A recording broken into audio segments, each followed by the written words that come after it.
ये खबर KR मंगलम university द्वारा प्रस्तुत की गई है।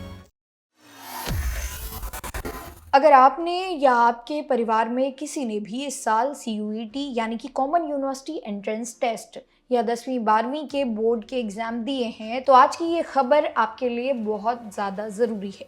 एग्ज़ाम देने के बाद हम सभी रिजल्ट और एडमिशन का इंतज़ार करते हैं, लेकिन क्या हो अगर मैं आपसे कहूँ कि आपके एडमिशन से पहले आपकी पूरी पर्सनल डिटेल्स, आपकी पूरी जन्म कुंडली इंटरनेट पर सरेआम बेची जा रही है। जी हाँ, आपने बिल्कुल सही सुना। भारत में परीक्षा देने वाले लाखों छात्र छात्राओं का बेहद संवेदनशील और प्राइवेट डेटा इंटरनेट पर कुछ वेबसाइट्स के जरिए नीलाम किया जा रहा है। और जानते हैं इसकी कीमत क्या लगाई गई है? सिर्फ 1,000 रुपए। ये सिर्फ एक डेटा लीक नहीं बल्कि छात्रों की प्राइवेसी और सुरक्षा पर एक बहुत बड़ा साइबर अटैक है। आखिर ये डेटा कौन बेच रहा है, इसमें आपकी कौन कौन सी जानकारी शामिल है और इस पूरे मामले पर NTA यानी कि नेशनल टेस्टिंग एजेंसी का क्या कहना है? आइए आज इस पूरे खुलासे को बेहद ही आसान भाषा में समझते हैं। हाल ही में एक चौंकाने वाली रिपोर्ट सामने आई। इस रिपोर्ट के मुताबिक इंटरनेट पर आधा दर्जन से ज़्यादा ऐसी वेबसाइट्स मौजूद हैं, जैसे studentsdataprovider.com या studentdatabases.com, जो सरेआम छात्रों का डेटा बेच रही हैं। अब सवाल ये उठता है कि ये वेबसाइट्स ये डेटा किससे बेचती हैं? प्राइवेट यूनिवर्सिटीज़ को, प्राइवेट कॉलेजों को और उन एडमिशन कंसल्टेंट को जो आपको दिन भर अनचाहे कॉल करते रहते हैं। हेलो, क्या आप इस कॉलेज में एडमिशन लेना चाहते हैं? सबसे हैरान करने वाली बात है इस डेटा की कीमत। आप यकीन नहीं मानेंगे, लाखों छात्रों के इस डेटाबेस की कीमत महज 1,000 रुपए से 10,000 रुपए के बीच रखी गई है। यानी कुछ हजार रुपए देकर कोई भी व्यक्ति आपके राज्य, शहर और कैटेगरी के हिसाब से आपका पूरा डेटा खरीद सकता है। एक वेबसाइट ने तो बाकायदा विज्ञापन लगा रखा है, CUET 2026 परीक्षा डेटाबेस, जिसमें 15 लाख से ज्यादा छात्रों की जानकारी होने का दावा किया गया है।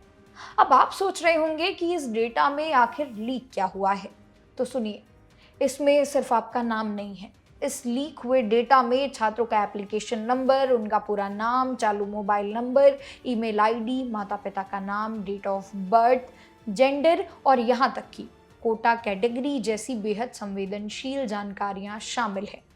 अपनी सर्विस को असली साबित करने के लिए इन साइबर क्रिमिनल्स ने CUET UG 2026 में शामिल हुए 500 उम्मीदवारों का डेटा फ्री सैंपल के रूप में इंटरनेट पर लाइव डाल दिया।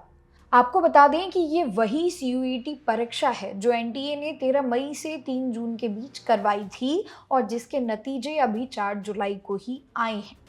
छात्रों की निजी जानकारी का इस तरह से सरेआम बिकना सिर्फ गलत नहीं है बल्कि ये एक बहुत बड़ा साइबर अपराध है। हमारे देश में एक बड़ा कानून है जिसे digital personal data protection act कहते हैं। इस कानून के तहत अगर कोई डेटा प्राइवेसी तोड़ता है तो उस पर 250 करोड़ रुपए तक का भारी जुर्माना लग सकता है। लेकिन मुश्किल ये है कि इस कानून के कई नियमों को पूरी तरह लागू करने की समय सीमा बढ़ाकर मई 2027 कर दी गई है। और ऐसा लगता है कि इसी देरी का फायदा ये हैकर्स और फर्जी वेबसाइट्स उठा रहे हैं। अब इस इतने बड़े बवाल पर परीक्षा कराने वाली एजेंसी यानी NTA का क्या कहना है? NTA ने अपनी सफाई में कहा है कि उनके प्लेटफॉर्म्स पूरी तरह सुरक्षित हैं। एजेंसी का दावा है कि वो छात्रों का डेटा और रिजल्ट सिर्फ DigiLocker, NAD और API सेतु जैसे भरोसेमंद सरकारी प्लेटफॉर्म के जरिए ही शेयर करते हैं। NTA के मुताबिक उनकी तरफ से डेटा सुरक्षा में किसी प्रकार की कोई कमी नहीं है। लेकिन सवाल वहीं खड़ा है, अगर NTA का सिस्टम इतना सुरक्षित है तो फिर 15 लाख छात्रों का डेटा इन वेबसाइट्स तक कैसे पहुंचा? दोस्तों, जब तक इस मामले की पूरी जांच नहीं हो जाती, आपको बहुत ही सतर्क रहने की जरूरत है। अगर आपको किसी अनजान नंबर से एडमिशन, स्कॉलरशिप या फीस डिस्काउंट के नाम पर कॉल या मैसेज आए, तो अपनी कोई भी बैंकिंग या OTP डिटेल शेयर ना करें।